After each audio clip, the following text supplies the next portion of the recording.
பயங்கரவாதத்துக்கு எதிராகவும் தீவிரவாதத்துக்கு எதிராகவும் மக்களை இன்னைக்கு ஒரு சேர குரல் கொடுக்க வச்சிருக்குது ஜம்மு காஷ்மீர்ல நடந்த பிரச்சனை தான் இது எல்லாத்துக்கும் காரணம். அப்படி என்ன நடந்துச்சு? ஜம்மு காஷ்மீர்ல அனந்தநாக் அப்படிங்கிற மாவட்டத்துல பெகல்காம் அப்படிங்கிற ஒரு இடத்துல ஒரு சுற்றுலாத்தலம் இருக்கு, பைசரன். இந்த சுற்றுலா தலத்தோட பெயர். இந்த சுற்றுலா தலத்துக்கு பல இடத்துல இருந்தும் மக்கள் வராங்க. ஏன்னா இதை ஒரு மினி சுவிட்சர்லாந்து அப்படின்னு சொல்லி சொல்றாங்க. ஏன்னா அந்த அளவுக்கு இயற்கை அளவு கொஞ்சம் ஒரு சுற்றுலாத்தலம் அப்படிங்கிறதுனால. ஓகேயா? இந்த மாதிரி நம்ம நாட்டுல பல்வேறு மாநிலத்தில இருந்தும் வந்திருக்கிறாங்க. ஏப்ரல் 22, 2025 மதியம் 2 மணிக்கு மேல என்ன நடக்குது அப்படின்னு சொல்லி கேட்டீங்க அப்படின்னா, பாதுகாப்பு படை உடை அணிந்து 4ல இருந்து 6 பேர் கொண்ட ஒரு கும்பல் கையில துப்பாக்கியோட வர்றாங்க. இவங்க என்ன பண்றாங்க அப்படின்னு பாத்தீங்க அப்படின்னா, அங்க இருக்கிற மக்களை, சுற்றுலா பயணிகளை நோக்கி சுடுறாங்க. இதுல கிட்டத்தட்ட 26 பேர் இறந்துடுறாங்க. 13 பேர் அனந்தநாக் மருத்துவமனையில சேர்த்திருக்கிறாங்க. இந்த சம்பவம் கேள்விப்பட்டு சவுதியில இருந்த நம்ம பிரதமர் PM மோடி இந்தியாவுக்கு வர்றாரு. நம்ம நாட்டுல இருக்கிற நம்ம உள்துறை அமைச்சர் அமித்ஷா என்ன பண்றாரு அப்படின்னு கேட்டீங்க அப்படின்னா, ஸ்ரீநகருக்கு போறாரு. அங்க இருக்கிற மக்கள் எல்லாம் பார்த்து தீவிரவாதிகளை சும்மா விட மாட்டோம் அப்படின்னு சொல்லி அவங்களுக்கு வாக்குறுதி கொடுத்திருக்காரு. இது மட்டும் இல்லாம NIA, காஷ்மீர் போலீஸ், மக்கள் எல்லாரும் சேர்ந்து இந்த தீவிரவாதிகளை தேடுறதுக்கு உண்டான வேலையில ஈடுபட்டிருக்காங்க.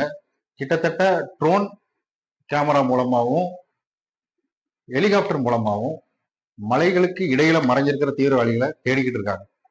இந்த தீவிரவாதிகளை பார்த்த மக்கள் சொன்ன அடிப்படையில அவங்களோட படத்தை வரைஞ்சி வெளியிட்டு இருக்கிறாங்க. இது மட்டும் இல்லாம அவங்களோட பேர் என்ன அப்படின்னு கொண்டு தகவலை வெளியே விட்டுட்டாங்க. ஓகேயா?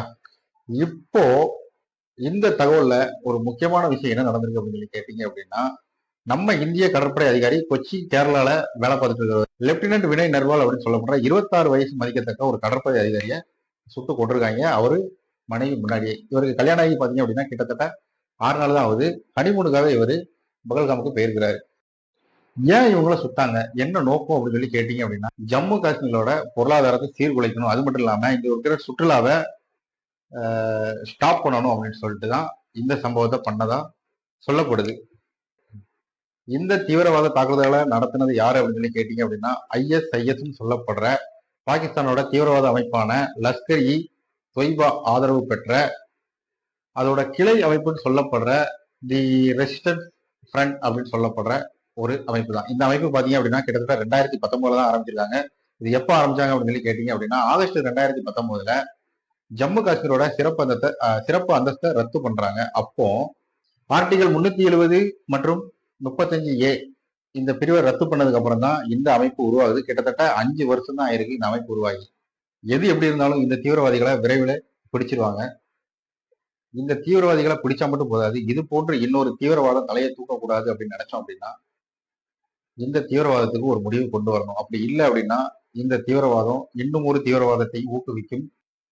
தீவிரவாதம் அப்படின்னா என்னன்னு கேட்டீங்க அப்படின்னா, தீவிரமா இருந்து தங்களோட கொள்கையை அடைய நினைக்கிறது தான். அதுக்காக இப்படி அடுத்த ஒரு உயிர்களை கொன்று ஒரு உயிர்களை பலிகடா ஆக்கி இந்த மாதிரி ஒரு தீவிரவாத செயலில் ஈடுபடுவது எந்த ஒரு அமைப்பா இருந்தாலும் அது தடை செய்யப்பட வேண்டியது.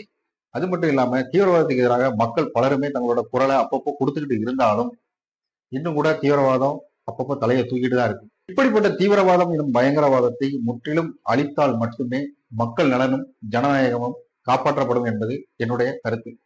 இந்த வீடியோ உங்களுக்கு பிடிச்சிருச்சு அப்படின்னா லைக் பண்ணுங்க, ஷேர் பண்ணுங்க, சப்ஸ்கிரைப் பண்ணுங்க.